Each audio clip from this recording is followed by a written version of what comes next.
அவங்க நினைச்சவங்க நடந்து போன கொஞ்சம் களைப்பா இருக்கும் இல்லையா, அதனால நினைச்சவங்க பாடல் பாடிக்கிட்டே போவாங்க. இந்த பாடல் எப்படின்னா ஒவ்வொரு கூட்டம் இருக்கும், அந்த கூட்டத்துக்கு ஒரு தலைவர் இருப்பான்.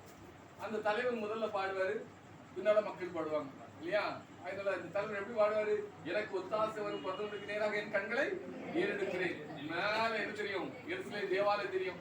அந்த தேவாலயத்திலிருந்து பார்த்த உடனே அவருக்கு தெரிஞ்சோம், எனக்கு உதவியும் ஒத்தாசை எங்கிருந்து வரும், அந்த பர்வதமாகி அந்த மலையில இருக்கிற அந்த ஆலயத்திலிருந்து எனக்கு என்ன வரும், உதவியும் ஒத்தாசை வரும். அதுக்கு உன் காலை தள்ளாட விடாது, அவர் எனக்குங்காரு, இவங்க என்ன சொல்லுவாங்க, மக்கள் உனக்கு. மாத்தி மாத்தி பாடுவாங்க. ஏன்னா பயணம் நடந்து போகும்போது நினைச்சு விடாது, களைப்பா இருக்கும் இல்லையா. அந்த களைப்பு நீங்கிறதுக்காக பாடப்பட்ட பாடல்கள் தான் இந்த ஆரோகண சங்கீதம் அப்படின்னு நம்ம அழைக்கிறோம். இவங்க இருந்து மேல ஏறி போகும்போது மலை கால் என்ன செய்யறது, கால் ரொம்ப முக்கியம். நடந்து போறவங்களுக்கு என்ன, கால் முக்கியம். கால் வழுகாம காத்து வரணும்னா உன் காலை நல்லாட விட்டார்.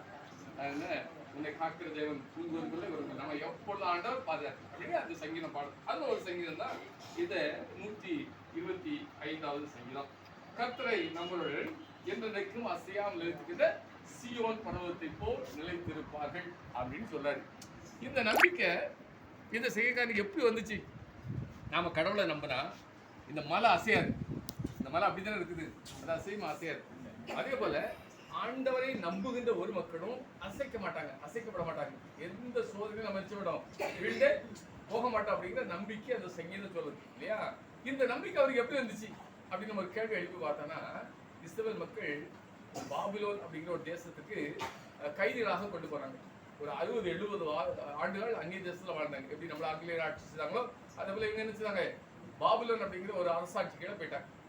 அங்கிருந்து திரும்பி வந்து பார்க்காங்க, இவங்களுடைய வீடுகள், இவங்களுடைய வயல்நிலங்கள் எல்லாமே பாழா போச்சு. வீடெல்லாம் இடிஞ்சு கிடக்குது. எருசலேம் தேவாலயம் தீட்டு கொடுத்துருக்கு, எல்லாம் அழிஞ்சிருக்கு. ஆனா எது மட்டும் நிலைச்சிருக்குது, அந்த எருசலேம் மலை மட்டும் அப்படி இருக்கு. உடனே அந்த சங்கீதக்காரனுடைய உள்ளத்துல ஒரு எண்ணம் தோணுது, கடவுளை நம்புகின்ற மக்கள், கடவுள் மீது நம்பிக்கை வைக்கிற மக்கள் இந்த எருசலேம் மலையை போல, சீயோன் பர்வதத்தை போல ஒரு நாளும் அசைக்கப்படுவதில்லை இல்லையா. நம்முடைய வாழ்க்கை பயணத்துல, நம்முடைய வாழ்க்கை சூழல்ல ஏராளமான பிரச்சனைகள் நமக்கு வந்திருக்கும் இல்லையா. நீங்கள் ரொம்ப எக்ஸ்பீரியன்ஸா இருக்கு, ஏராளமான பிரச்சனைகளை நம்ம சந்திச்சு அது ஒரு நாள் ஆண்டவர் நம்மை கைவிடலை இல்லையா. நான் முதிர் வயதுள்ளானே ஒரு நாளும் ஆண்டவர் நீதிமானை கைவிடுவதில்லை இல்லையா. ஆண்டவர் நம்மை அசையாமல் நிலைத்திருக்கின்ற அந்த பருவத்தை போல ஆண்டவரை நம்பிக்கை வைக்கிற மக்களை ஆண்டவர் ஒருபொழுதும் அசைக்கப்படுவதில்லை. எல்லா உதவிகளையும் யார் செய்வார், ஆண்டவர் நமக்கு செய்வார்.